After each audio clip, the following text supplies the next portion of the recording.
Bismillahirrahmanirrahim. Assalamualaikum warahmatullahi wabarakatuh. Waalaikumsalam warahmatullahi wabarakatuh. Terlebih dahulu kita membuka ya acara kita ini dengan sebuah semangat untuk kita apa?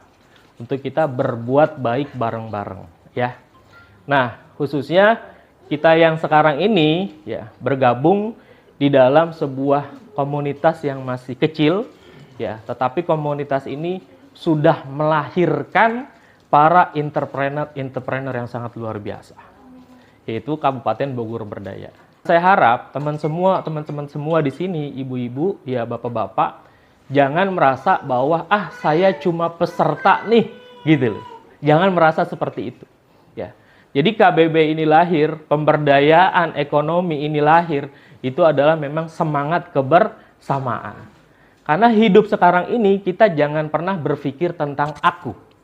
Kalau kita sekarang hanya berpikir tentang aku, ya, kita pasti akan merasakan kesulitan sendirian. Betul? Pada dasarnya manusia ini mempunyai ingin sebuah tujuan. Nah, tapi seringkali ketika kita belajar tentang sebuah tujuan, pasti macam-macam. Betul nggak? Dalam sebuah survei, ya, banyak sekali ketika ditanya, dia tuh hidup tuh dia mau ngapain? Itu beraneka ragam jawabannya, ya kan? Itu beraneka ragam, ya. Bahkan ada kebanyakan, ternyata kebutuhan hidup dia itu hanya dia buat mendapatkan makan hari ini. Karena ketika dia udah mendapatkan makan hari ini, kayaknya itu udah enak banget gitu. Betul nggak? Ya kan? Ada yang banyak yang seperti itu. Nah, jadi orang-orang dari dia bangun tidur sampai kemudian dia mau tidur lagi, dia kebanyakan ngapain? Dia kebanyakan mengejar untuk yang namanya kebahagiaan. Betul nggak? Nah, padahal keliru, gitu loh. Jadi, ada sebuah kisah, salah satu orang kaya di Jepang, ya. Awalnya dia ini dari orang miskin, masih kecilnya miskin, ya mau makan yang enak aja dia susah, gitu. Nah, terus dalam perjalanan hidupnya, si orang Jepang ini, ya ditinggalkan oleh orang tuanya. Jadi bapaknya ini mati, meninggal, ya bapaknya ini wafat.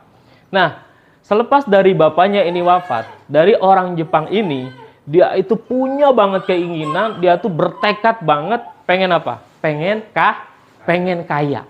Oke. Nah, dia akhirnya ya menjual seluruh harta warisan dari ayahnya yang sudah wafat tadi. Dijual, akhirnya dijadikan untuk modal. Nah, dijadikanlah untuk modal, akhirnya dari modal ini sedikit demi sedikit, akhirnya dia berhasil, dia kaya raya. Nah, dari proses dia kaya raya ini, dia itu sakit. Sakit. Dan sakitnya itu bukan sakit biasa, sakit keras. Kemudian diperiksa dengan dokter 1, dokter 2, dokter 3. Ketika diperiksa dengan dokter 1, dokter 2, dan dokter 3, jawaban dari dokter itu semua sama. Bapak tidak terdeteksi penyakit. Gitu. Oke. Ya kan? Sekarang, ya, Bapak ini karena nggak kedeteksi dari penyakit medis, ya.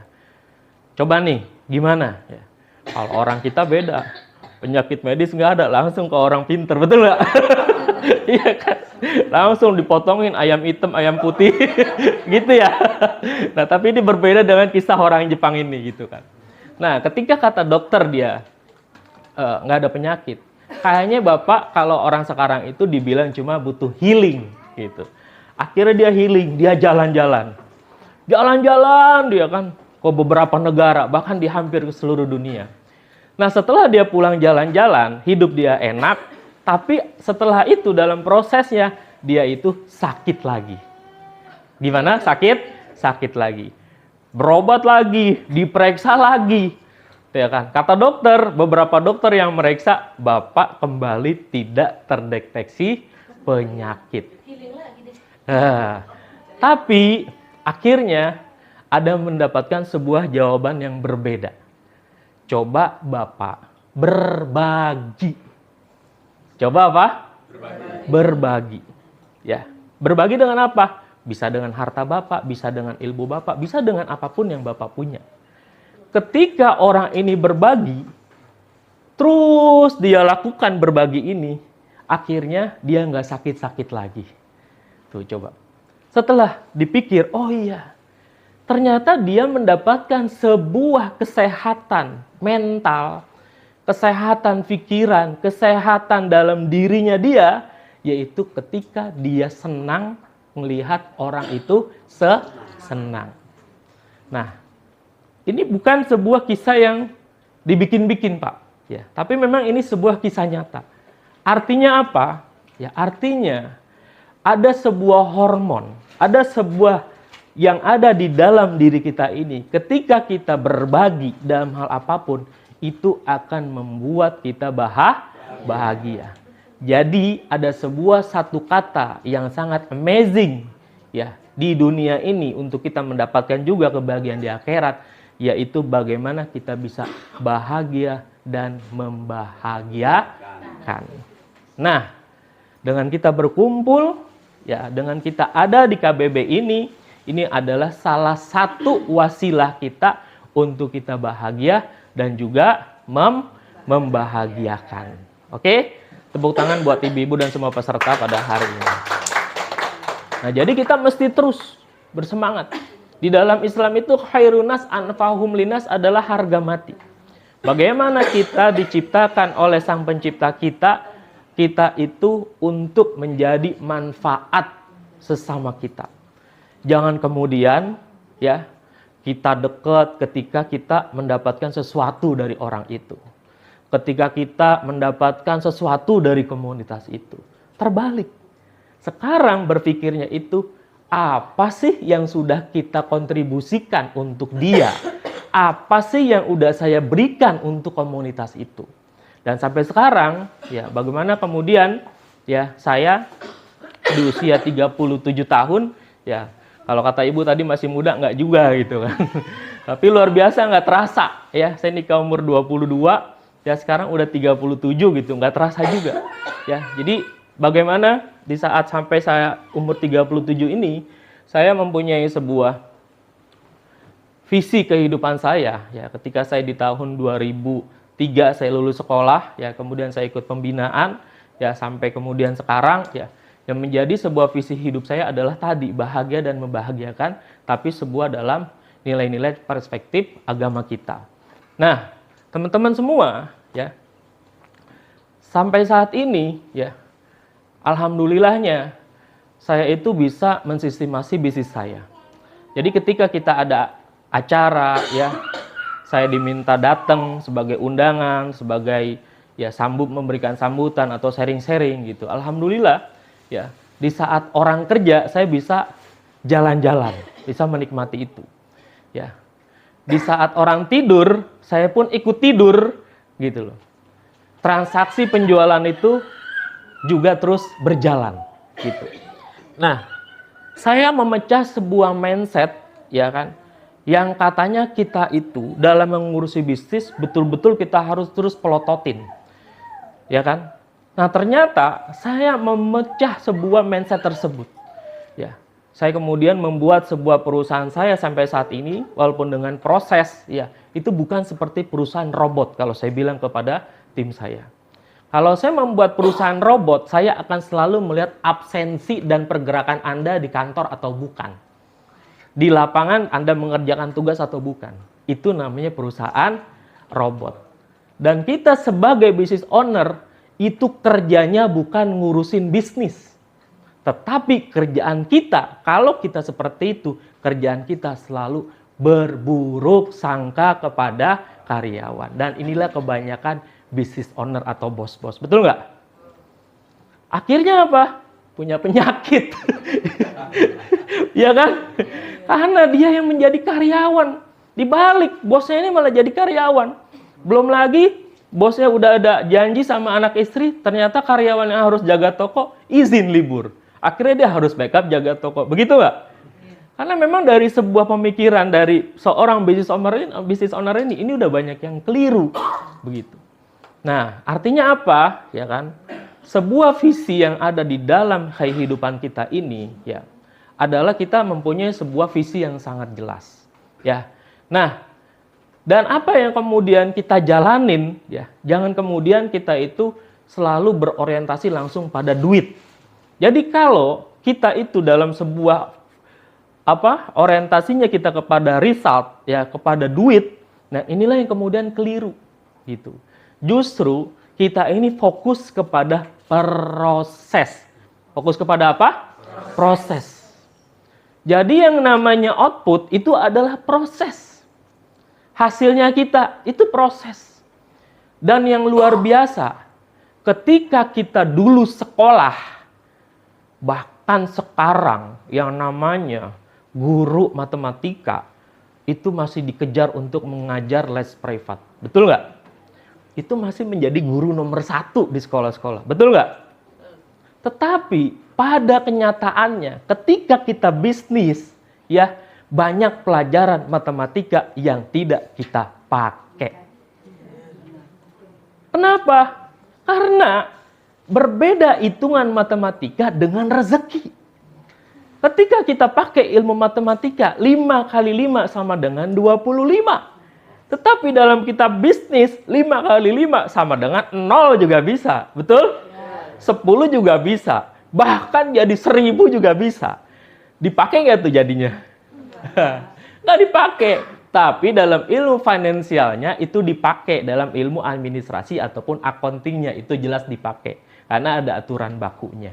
Ya, jadi jangan dibilang, wah Kang Muslim ngajarin aliran sesat, jangan belajar matematika nih.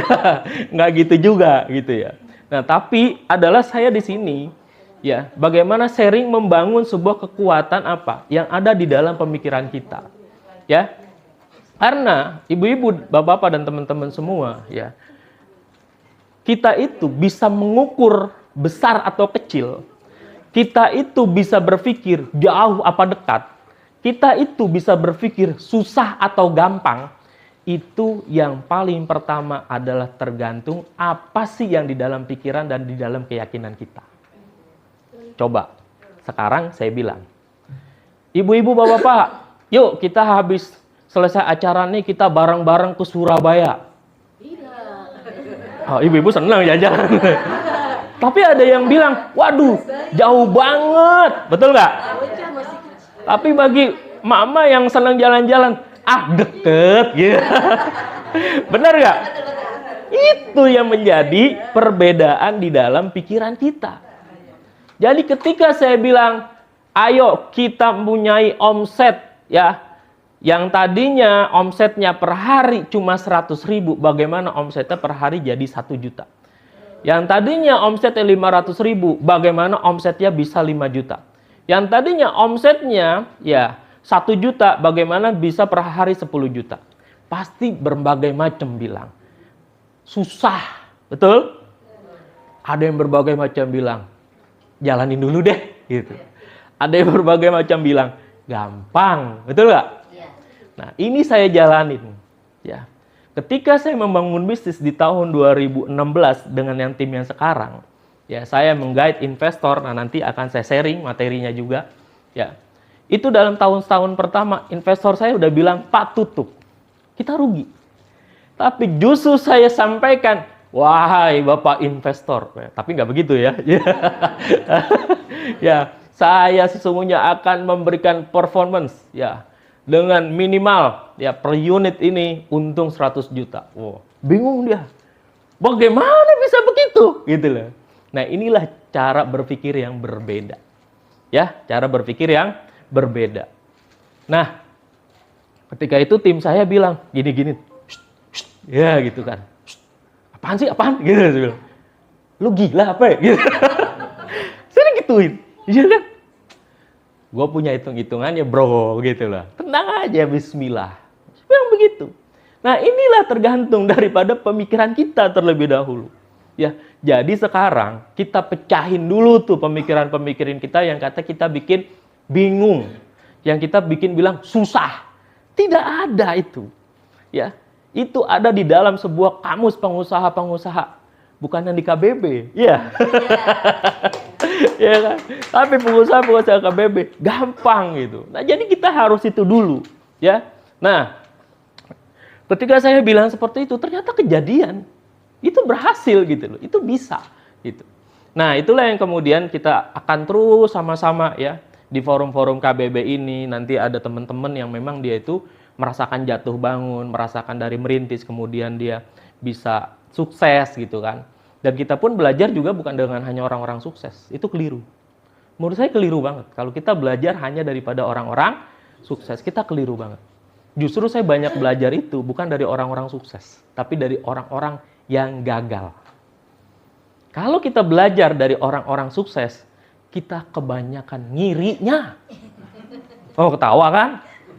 Apalagi namanya emak-emak tingkat bapernya tinggi banget. Tahu aja. Apalagi sama-sama usaha. Dia kan, wah dia sukses.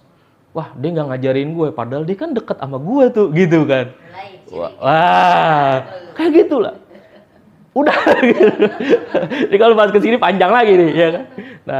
Nah, jadi apa yang kita memang mesti lakukan itu adalah kita belajar dulu dari orang-orang yang salah.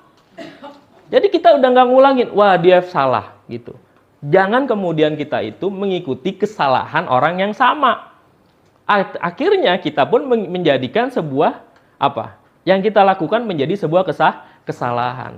Nah yang kayak begini, kalau kata dalam Islam ini orang yang merugi gitu loh. Ya, oke? Alus Spirit, sahabat scale up dan pengembangan diri.